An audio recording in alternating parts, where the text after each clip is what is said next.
tayo sa isang 23 years old na Gen Z na grabe ang passion pagdating sa 80s at 90s era.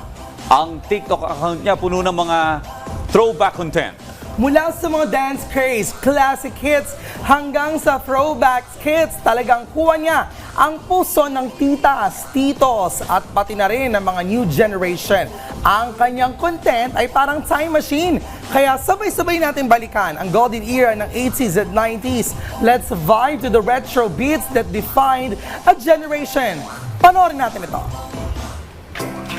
Sa gitna ng mga bagong trend at viral challenge, namumukod tangi ang Gen Z content creator na si Elmer Quaizon dahil sa kanya mga unique content na tsak na mapapa-throwback tayo sa mga iconic moment mula sa 80s at 90s.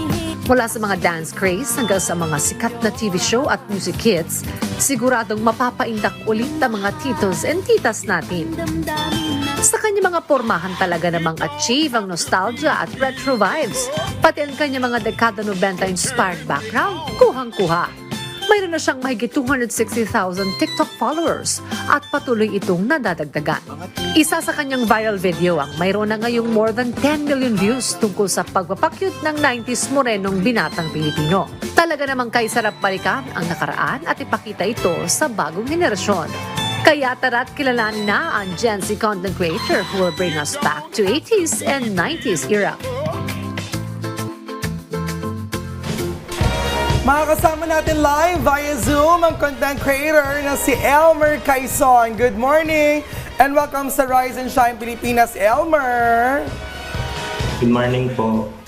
Ayan, Elmer, kailan ka nagsimula sa paggawa ng mga throwback content sa TikTok? I understand Gen Z ka. So paano mo nalaman itong generation ko? Saan mo kinuha yung mga naging topic mo dyan o yung mga pakulo mo sa content mo? I started making content last year po with 3,000 followers and ang saya-saya ko na po noon kapag umabot ng 1,000 views yung video ko. And I can still remember pa po na yung first viral video ko was dedicated to my father who died 6 years ago po. I understand, isa yan siguro sa mga inspirations mo.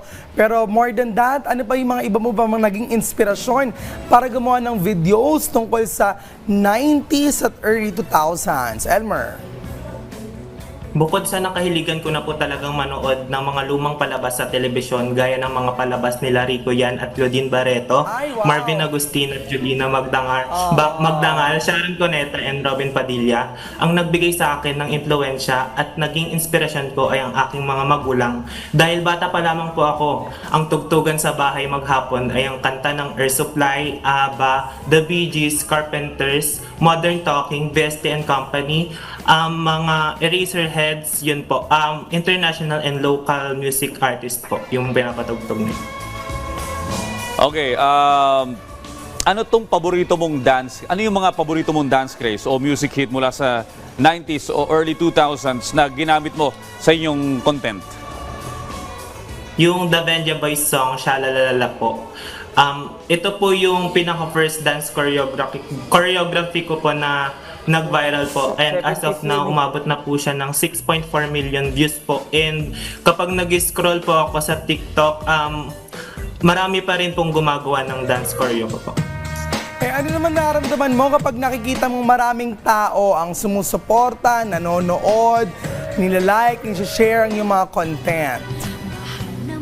Nakakataba po ng puso at dahil sa kahit sa simpleng pagbabahagi ng mga ganitong klaseng content po ay nakakabuo ito ng connection sa iba't ibang tao at naibabalik natin ang mga alaalang masarap balik-balikan.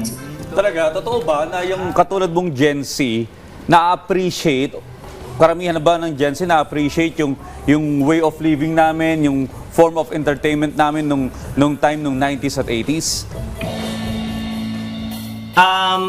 Sa tingin ko po na-appreciate na po ngayon.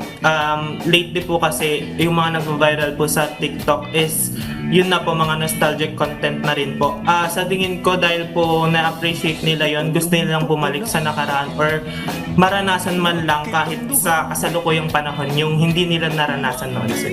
Elmer, may mga plano ka bang i-explore ang iba pang dekada o specific themes sa yung future content? Ano ba, roaring 20s? Grabe naman, 1920s. So, go ahead, Elmer.